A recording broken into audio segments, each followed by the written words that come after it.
Alors, ce qu'il faut savoir, camarades et citoyens, camarades et citoyennes, c'est que je suis assez critique du marxisme-léninisme. Pour moi, je suis dans une synthèse Jaurès-Lénine, si vous voulez. Moi, je proclame comme communiste républicain. Je pense qu'on ne doit pas jeter le bébé avec l'eau du bain sur le marxisme-léninisme. On doit promouvoir le parti d'avant-garde, la lutte anti-impérialiste, la critique du gauchisme et de l'opportunisme que faisait Lénine, le centralisme démocratique, liberté d'expression, unité dans l'action, qui a été abandonné par le PCF, et qu'on doit... et cependant, pour ce qui est du centralisme démocratique, si on doit bien sûr interdire les fractions parce qu'elles peuvent diviser le parti et être contre-productif au niveau de son unité, de son action, de principe du centralisme démocratique, elles peuvent développer leurs propres journaux et que peut nuire à l'action et à l'efficacité du parti du prolétariat, eh bien, il faut néanmoins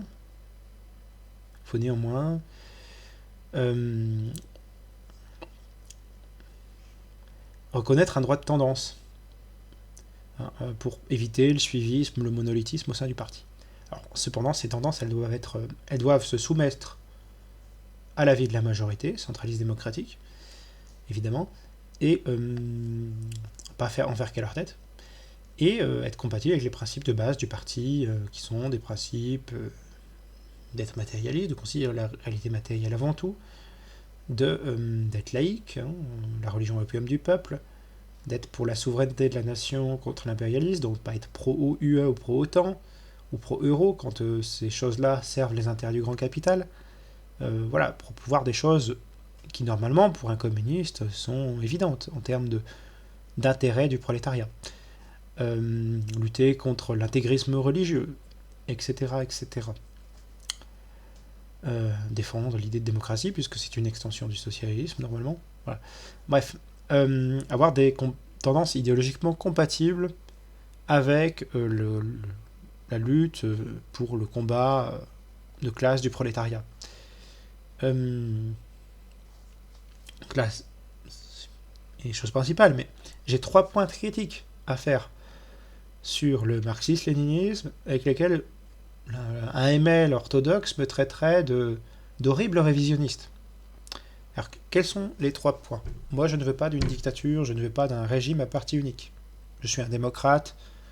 Voilà, pour moi, pour paraphraser Jaurès, le socialisme, c'est la République jusqu'au bout avec un maximum de démocratie.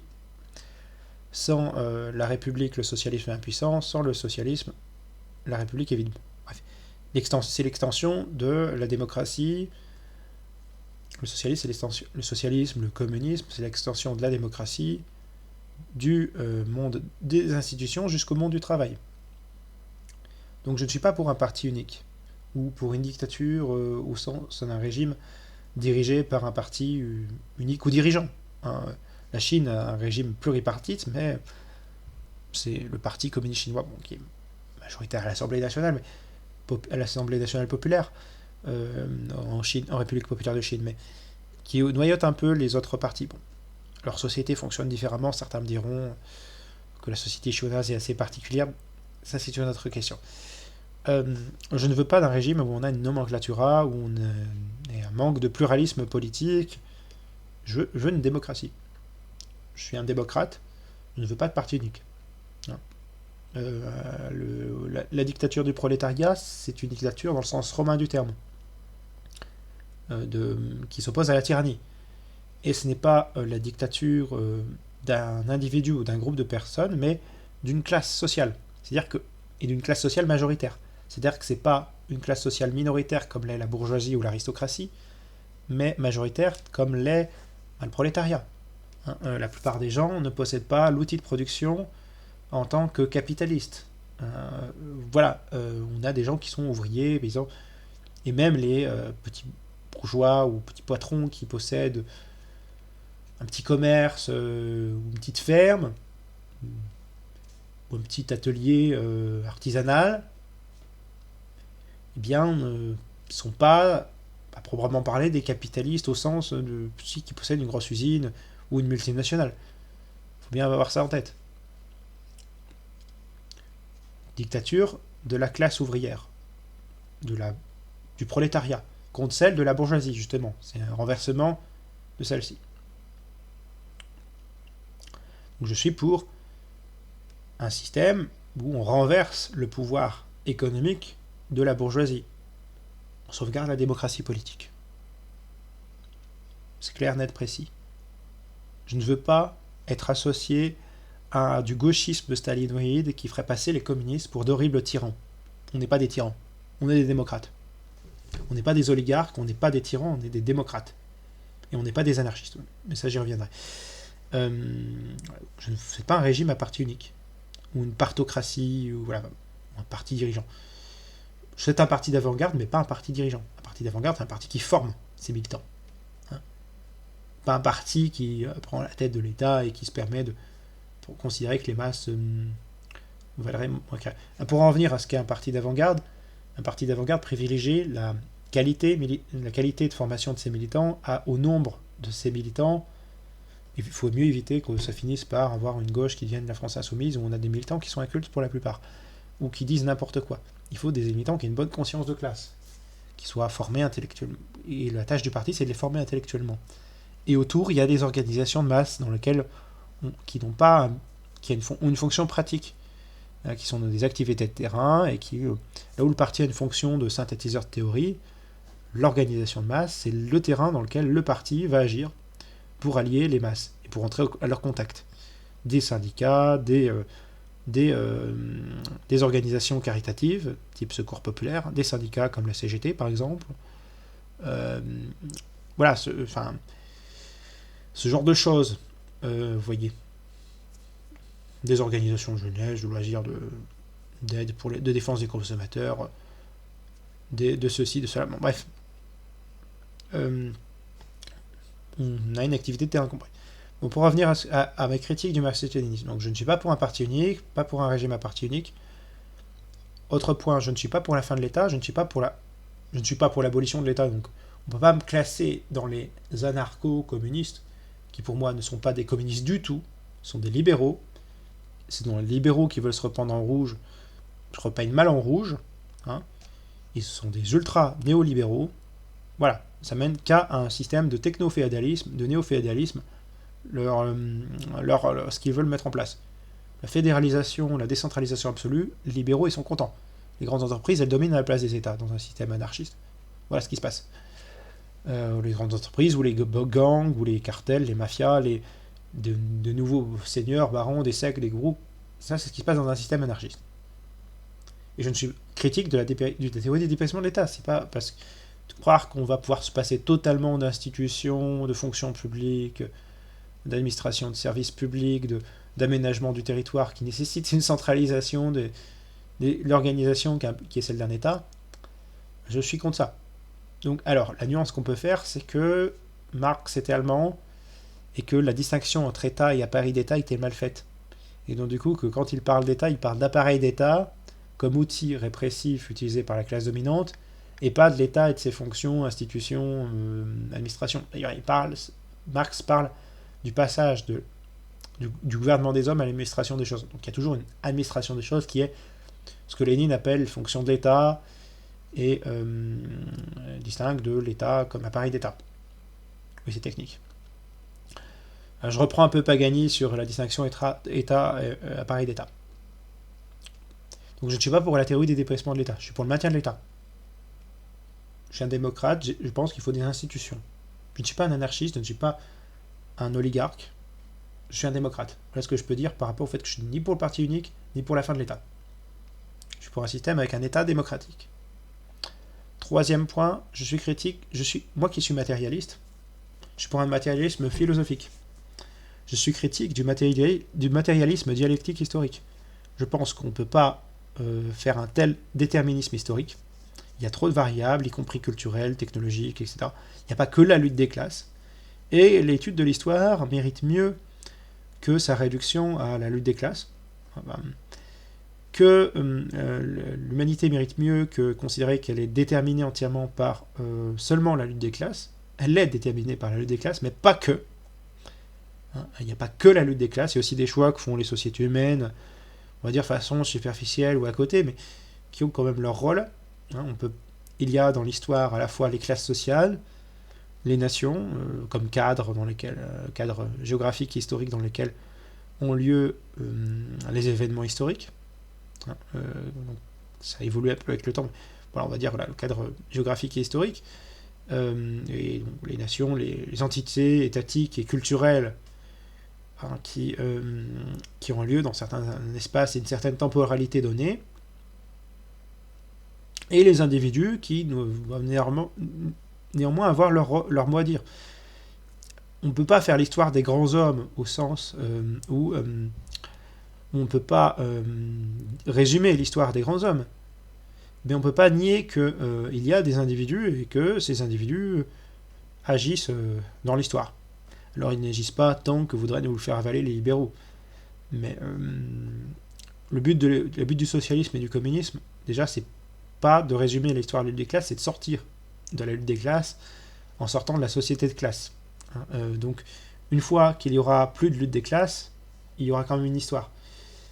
Et il y a tout l'aspect développement de la civilisation, des civilisations aussi dans leur pluralité, dans l'étude de l'histoire. Et il y a les personnages historiques, les individus existent. Pour moi, dans la conception des choses, l'individu existe, la société aussi. Les libéraux, pour les libéraux, il n'y a que l'individu et pas la société. Je rejette cette conception-là. Mais pour moi, il est hors de question de nier l'existence de l'individu. Sa place dans l'histoire, sa place dans la société, voilà, qu'on puisse... C'est absurde. On ne peut pas faire du gauchisme au point du gauchisme stalinoïde qui nierait le rôle que peut avoir un individu dans la société, la place de l'individu dans la société. Je suis pas un maoïste, moi. Je suis pas dans un collectivisme de ruche. Si vous voulez. Moi, je suis communiste, pas un maoïste. Hein, le maoïsme, c'est une dérive gauchiste. De mon point de vue. En tout cas, aussi dans la réalité, parce qu'ils ont fait n'importe quoi. Quoique je préfère les maoïstes chinois aux maoïstes français. Les maoïstes chinois, au moins, ils étaient anti-impérialistes, ils aimaient leur pays, et ils défendaient l'indépendance nationale, alors que les maoïstes français sont complètement nihilistes sur la question nationale. Faut bien le savoir.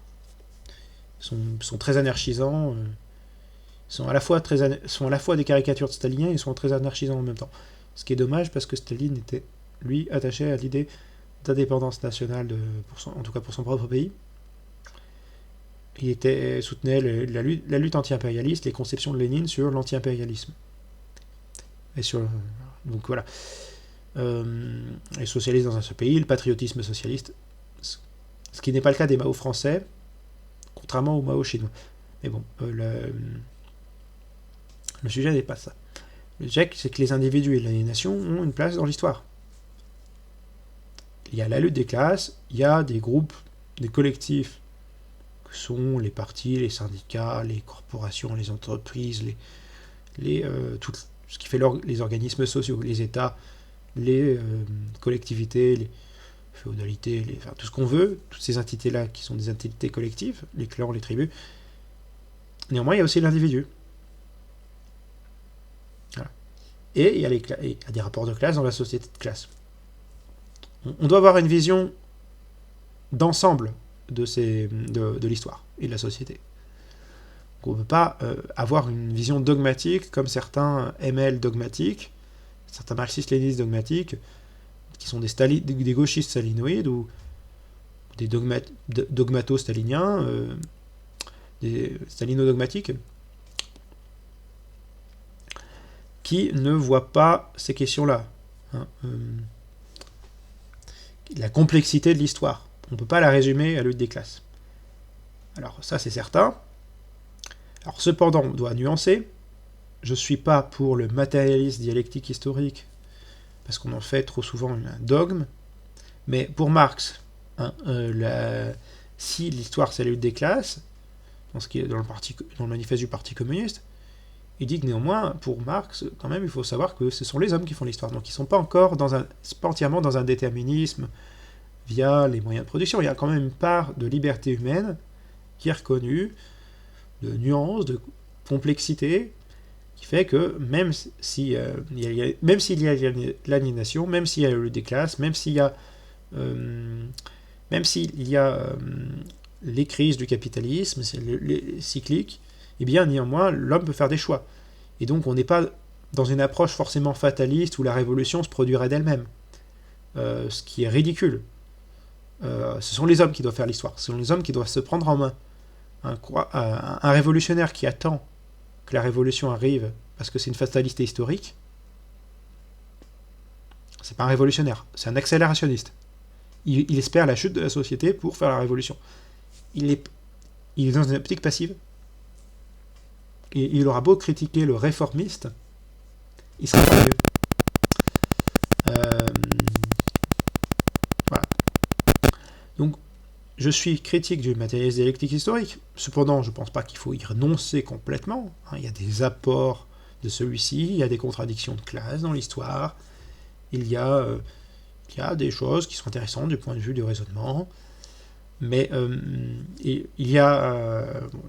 évidemment, on est matérialiste, on s'intéresse à l'histoire, mais nous, on doit être historiciste, on doit être dialecticien, peut-être au niveau du fait qu'on doit réfléchir aux contradictions au sein du système capitaliste, et vérifier, comme diraient certains Mao, celles qui sont antagonistes et non antagonistes, mais on doit vérifier, on doit comprendre le monde d'autre façon que de façon dogmatique, la façon dogmatique qu'envisagent certains ML au nom du matérialisme dialectique historique.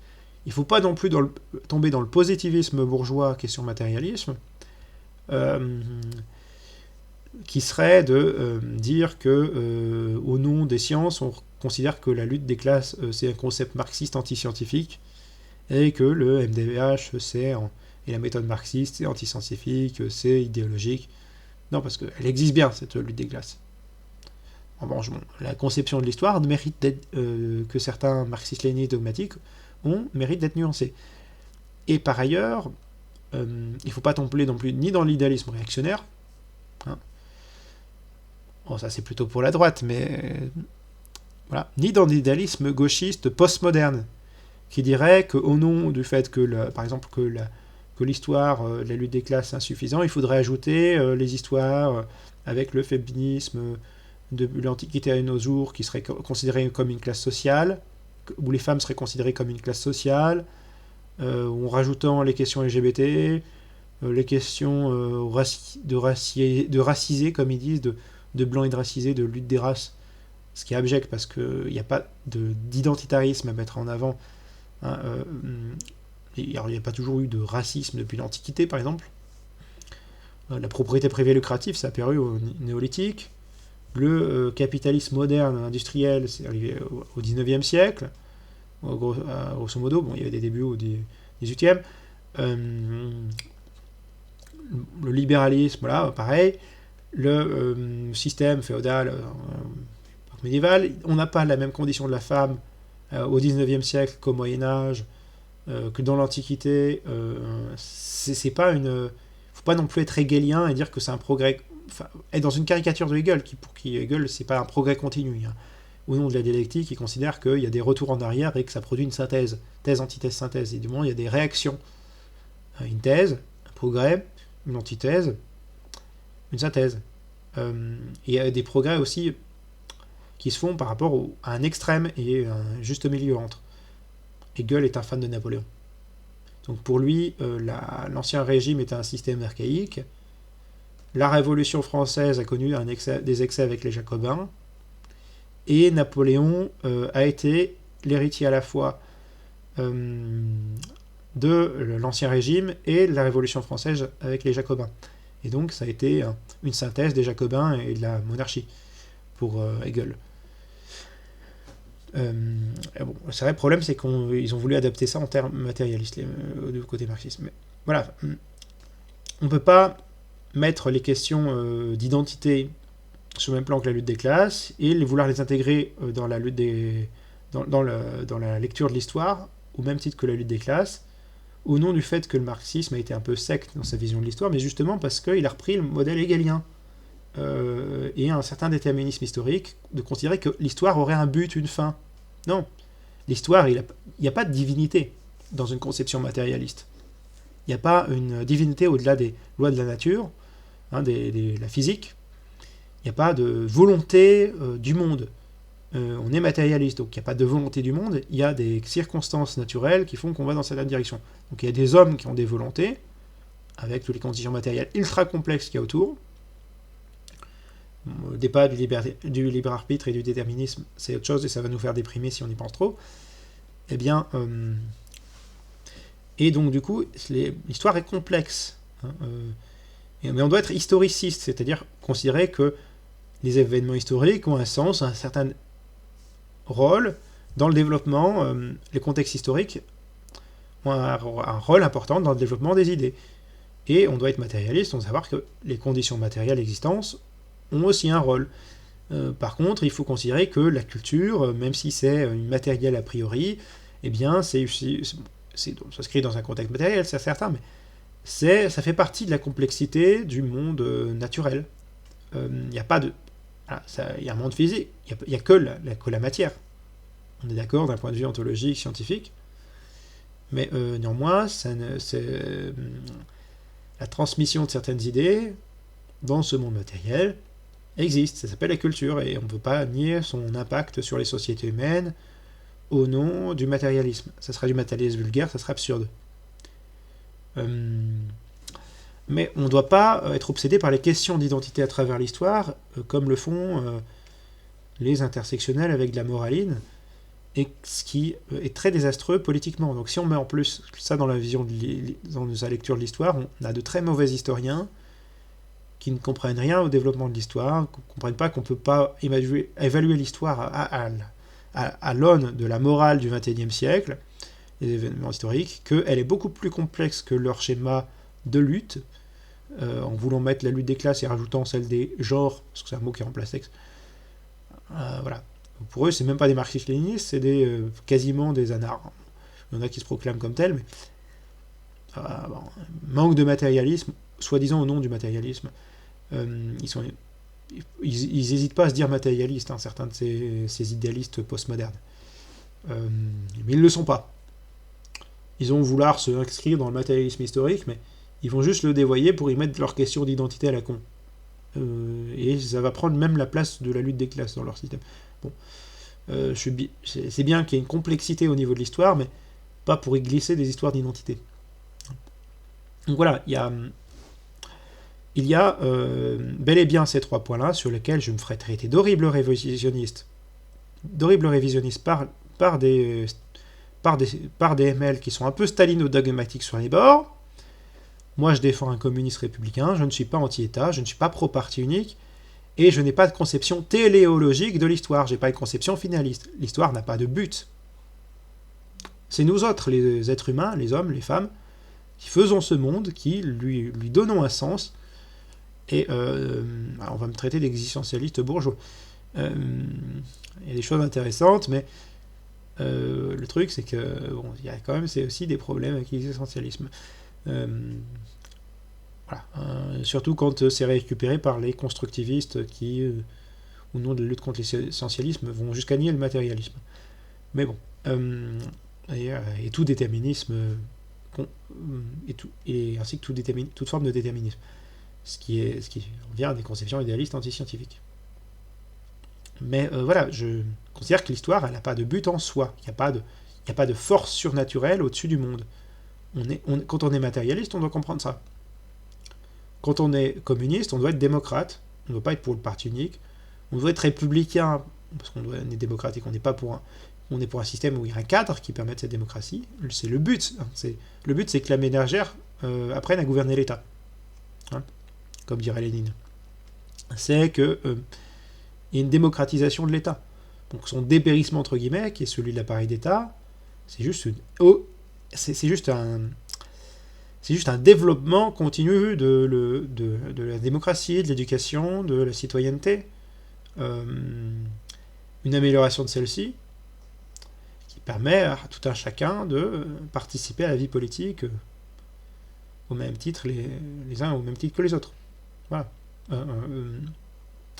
Et pas une fin de l'État.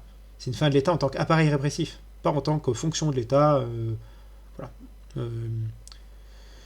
Institution, fonction publique, administration, service public, aménagement du territoire, bref.